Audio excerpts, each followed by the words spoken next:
Raghu mutant ಅವರು ಗಿಲ್ಲಿ ಪಾಲಿಗೆ ಕಟ್ಟಪ್ಪ ಅಂತ ಎಲ್ಲ ಕಡೆನೂ ಕೇಳಿ ಬರ್ತಾ ಇದೆ. ಅವ್ರ ನಡವಳಿಕೆ ಕೂಡ ಬಿಗ್ ಬಾಸಲ್ಲೇ ಅದೇ ಥರನೇ ಇದೆ.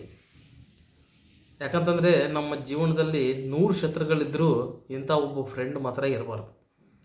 ಈ ಮಾತು ಯಾಕೆ ಹೇಳ್ತಾ ಇದ್ದೀವಿ ಅಂತಂದರೆ, ಬಿಗ್ ಬಾಸ್ ಶೋ ಇವರು ಯಾವಾಗ ಎಂಟ್ರಿ ಆಗ್ತಾರೆ ಬಿಗ್ ಬಾಸ್ ಶೋಗೆ ರಘು ಅವರು, ಅವಾಗಿಂದನೂ ರಘು ಸ್ವಲ್ಪ ಹೈಲೈಟ್ ಆಗಲಿಕ್ಕೆ ಕಾರಣ ಬಿಗ್ ಬಾಸ್ ಜೊತೆ ಅವರು ಕಳೆದಿರುವಂಥ ಟೈಮ್.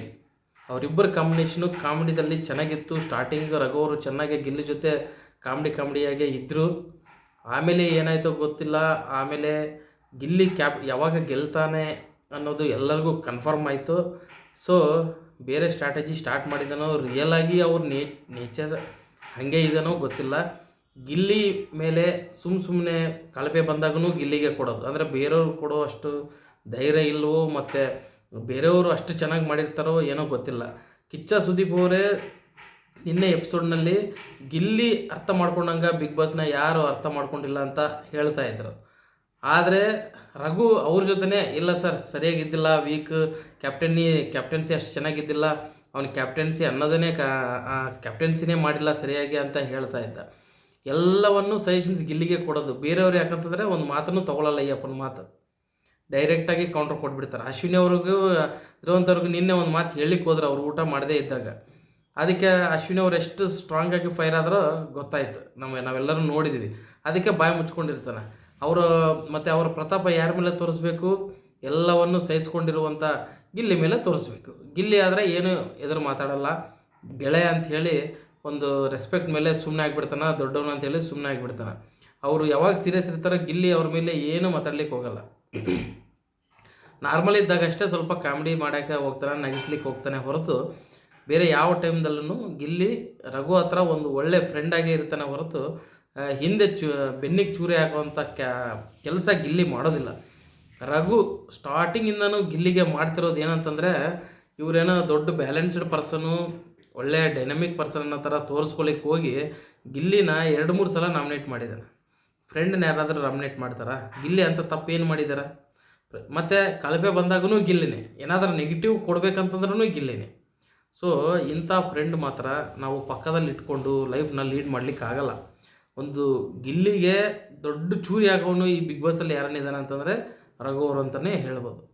ಯಾಕಂತಂದರೆ ರಘು ಅದೇ ಕ್ಯಾರೆಕ್ಟರ್ ತೋರಿಸಿದ್ದಾರೆ. ಗಿಲ್ಲಿ ಬಗ್ಗೆ ಬ್ಯಾಕ್ ಸೈಡಾಗಿ ಮಾತಾಡೋದು, ಮತ್ತು ಗಿಲ್ಲಿ ಕ್ಯಾಪ್ಟನ್ಸಿ ನಡೀತಿರುವಾಗ ರಘು ಆ್ಯಂಡ್ ಅಶ್ವಿನಿಗೂ ಗಿಲ್ಲಿಗೂ ಒಂದು ಧ್ರುವಂತ ಅಶ್ವಿನಿ ಆ್ಯಂಡ್ ಗಿಲ್ಲಿಗೂ ಒಂದು ಜಗಳ ಆಗುತ್ತೆ.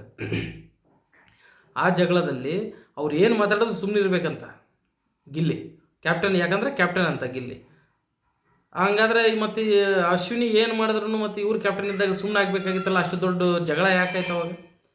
ಇವರು ಮತ್ತು ಪೇಷನ್ಸ್ ತೊಗೋಬೋದಾಗಿತ್ತಲ್ಲ.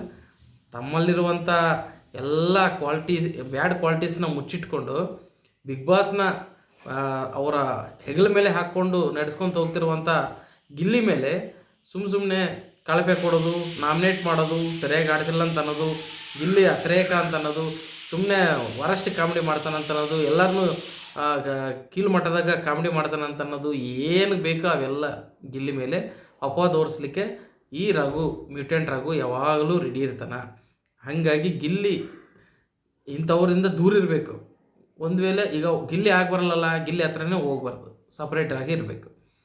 ಇಲ್ಲ ಅಂತಂದರೆ ಸುಮ್ಮನೆ ಗಿಲ್ಲಿನ ನೆಗೆಟಿವ್ ಮಾಡ್ಕೊತ ಹೋಗ್ಲಿಕ್ಕೆ ಟ್ರೈ ಮಾಡ್ತಾನೆ. ಬಟ್ ನೆಗೆಟಿವ್ ಆಗ್ತಿರೋದು ಮಾತ್ರ ಇವರೇ. ಗಿಲ್ಲಿ ಜೊತೆ ಲಾಯಲ್ ಆಗಿದ್ದಾಗ ರಘು ಅವ್ರಿಗೆ ಚೆನ್ನಾಗಿ ಓಡಿ ಬೀಳ್ತಾಯಿದ್ವು ನೋಡ್ರಿ. ಒಂದು ವೇಳೆ ಈ ವಾರ 2 ಎಲಿಮಿನೇಷನ್ಸ್ ಇದ್ದರೆ, ಈ ವಾರದಲ್ಲಿ ಅವ್ರು ನಾಮಿನೇಷನ್ದಾಗ ಇಲ್ಲ, ಲಾಸ್ಟ್ ವೀಕೆ ಹೋಗ್ಬೇಕಾಗಿತ್ತು. ಏನೋ ಗಿಲ್ಲಿ ಓಟದಿಂದ ಬಚಾವಾಗಿದ್ದಾನೆ. ಇಲ್ಲಾಂತಂದರೆ ಟಾಪ್ 5ದಲ್ಲಿ ಈ ಥರ ಆಡಿದ್ರೆ ರಘು, ಈ ಥರ ದೊಡ್ಡ ಶೈನತನ ಮಾಡಿದ್ರೆ ಫೈನಲ್ಗೂ ಬರೋಕ್ಕೆ ಚಾನ್ಸ್ ಇಲ್ಲ. ಬೇರೆಯವರು ಬರ್ತಾರೆ ಇವ್ರ ಜಾಗದಲ್ಲಿ ಅಷ್ಟೇ. ಸೊ ಅದಕ್ಕೆ ನಮ್ಮ ಜೀವನದಾಗ ರಘು ಅಂತ ಫ್ರೆಂಡ್ ಇರಬಾರ್ದು. ಶತ್ರುಗಳಿದ್ದರೂ ಪರವಾಗಿಲ್ಲ, ರಘು ಅಂತ ಫ್ರೆಂಡ್ ಇರಬಾರ್ದು. ಈ ಬಿಗ್ ಬಾಸ್ ಸೀಸನ್ದಲ್ಲಿ ಗಿಲ್ಲಿಗೆ ಕಟ್ಟಪ್ಪ ಯಾರಪ್ಪ ಅಂತಂದರೆ ರಘುನೇ, ಬೇರೆ ಯಾರೂ ಇಲ್ಲ.